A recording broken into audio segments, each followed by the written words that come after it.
근데 그 돈은 그냥 없어지는 돈이 되어버리는 게 3년 후에 이 집은 70만 불 정도의 부동산 가치가 되어 있을 것이고 대학에서 전공한 것이 지금 그 2년, 3년에 해당될 수가 있어서. 안녕하세요. 부동산 고민을 함께 풀어보는 시간 달부자 상담 노트입니다. 오늘의 사연은 오스틴에서 달라스로 이주를 준비 중이신 30대 초반 유학생 신혼부부의 고민입니다. 학업을 마치고 첫 직장을 갖게 된 기쁨도 잠시, 모아둔 목돈은 빵원, 막막한 상황인데요. 질문 1. 당분간 렌트를 하며 다운페이 20%를 모아야 할까요? 질문 2. 집을 살 수 있는 방법은 없을까요? 입니다. 같은 고민이시라면 지금 좋아요, 구독 눌러주시고 케빈 사장님의 친절한 답변 들어보시죠. 결론적으로 말씀드리면 아닙니다. 그냥 사십시오. 최소 2, 3년 이상 거주하실 거라 그러면 어떻게든 그냥 사는 쪽으로 생각하시는 게 좋고, 다운페이는 뭐 적게는 3.5%, 뭐 5%도 가능하시고, 그러니까 그 정도만 준비가 가능하시다 그러면 렌트하는 것보다는 사는 게 일단 낫고요. 우리가 한번 그 렌트비 내는 것과 또 모기지 페이먼트 내는 거에 대해서 한번 비교를 해보는 게 좋을 것 같아요. 약 2,500불? 뭐 3,000불 정도의 렌트라고 가정하면 3년이면 9만 불, 10만 불 정도를 2, 3년 동안 주거비로 지불하게 되는 거거든요. 근데 그 돈은 그냥 없어지는 돈이 되어버리는 게 사실은 우리가 놓치지 말아야 할 점인 것 같아요. 또한 집을 갖고 있으면서 모기지 페이먼트를 할 때 세금 공제가 되는 부분이 있는데 이 경우는 렌트는 그것도 해당이 안 되기 때문에 정말 그냥 없어지는 돈, 내가 주거비로 지불을 하게 된 거죠. 그러면 그거보다 좀 더 높은 모기지 페이먼트를 하게 되면 아까 그거보다 좀 높겠죠? 3,000불, 4,000불 정도를 3년 정도 지났을 때 50만 불 집의 가격 상승률을 그냥 보수적으로 5% 정도만 생각한다 그러면 3년 후에 이 집은 65만 불이나 70만 불 정도의 부동산 가치가 되어 있을 것이고, 자 그러면 기억하시겠지만 우리가 50만 불 집을 살 때 융자를 약 47만 5천 불 정도를 했다고, 그 미니멈 다운페이를 했을 때.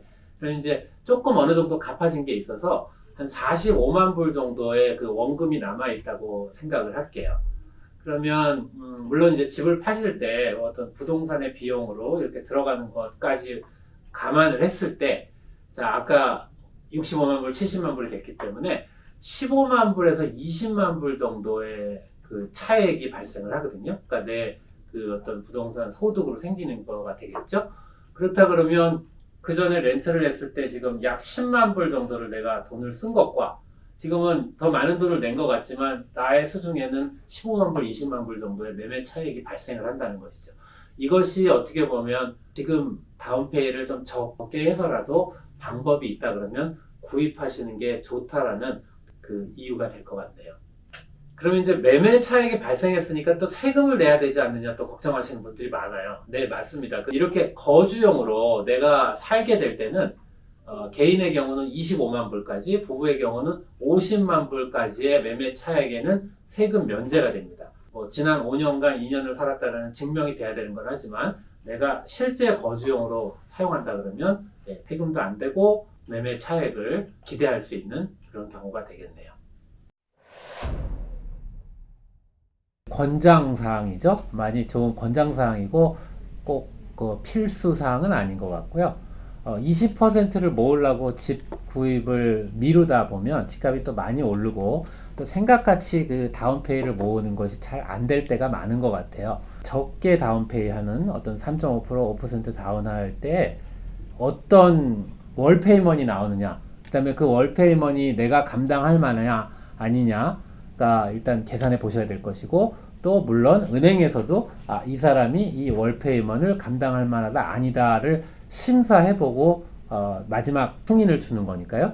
그래서 그걸 한번 살펴보면 일단 이게 50만 불이라는 집을 가정하면 5% 다운이라고 하면 25,000불의 다운페이가 필요하겠죠. 클로징 비용 뭐 이런 거를 한 10,000불 정도라고 일단 계산하고요. 그러면 내가 35,000불 정도를 내면 일단 50만 불 집을 구입하는 걸 한번 시도해 볼 수 있는 거죠. 그러면 지금 그 다운페이 부분 25,000불을 빼면 융자 금액이 47만 5천 불이 됐고요. 그걸 지금의 6% 이자율을 적용하면 원금 이자 부분이 약 3,000불이 되는 거고요. 그렇지만 이제 그 20% 이하로 다운페이가 들어가는 경우에는 재산세나 보험을 이제 우리가 에스크로에 집어넣는다 그러는데요. 그렇게 됐을 때는 이제 PITI 그 Principal, Interest, 그다음에 Tax, Insurance 이 네 가지가 다 포함된다 그러면 지금 보시다시피 약 4,100불 정도의 그 월 페이먼이 될 것 같아요. 그러면 이 4,100불이 내 수입을 비율을 계산하는 그 DTI에서 40%가 넘지 않는 정도. 그러니까 이 계산이라 그러면 약 10,000불 정도 월 수입이 되시는 분이면 지금 융자는 가능하다고 일단은 보시고 구체적으로 상담을 또 전문가들과 해보시면 좋을 것 같습니다. 그쵸. 융자가 보통 일반적으로 우리가 직장이 같은 직장에서 2년 이상 있고 거기서 수입이 낮다라는 걸 증명해야 융자가 되는 게 맞고요. 그거는 이제 그 2008년 우리가 그 서브프라임 모기지 사태 이후로 융자 심사가 까다로워진 것이 지금까지 유지되고 있어요. 자, 그런데 지금 같은 경우는 이제 대부분의 많은 분들이 그 자기 전공을 가지고 직장을 가셨다 그럴 때는 대학에서 전공한 것이 그 지금 그 2년 3년에 해당될 수가 있어서 일단은 가능하십니다. 그 다음에 적게 다운페이를 하는 부분과 융자가 가능한지 아닌지는 그거는 이제 그냥 다운페이가 적다고 되고 안 되고가 아니고 아까 이제 어떤 우리가 다운페이가 적게 할 때는 3.5% 5% 이것도 가능하다고 그랬는데 자 거기서 그러면 모기지 페이먼이 우리가 월 납부금이 얼마가 나오는지를 계산을 해봐서 DTI라는 말을 들어보셨을 거예요.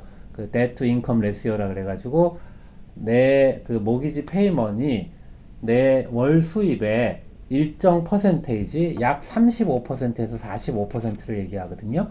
거기에만 맞다 그러면 문제가 없으십니다. 자, 그래서 지금까지 저희가 이제 그 신혼부부 사연을 좀 살펴봤는데요.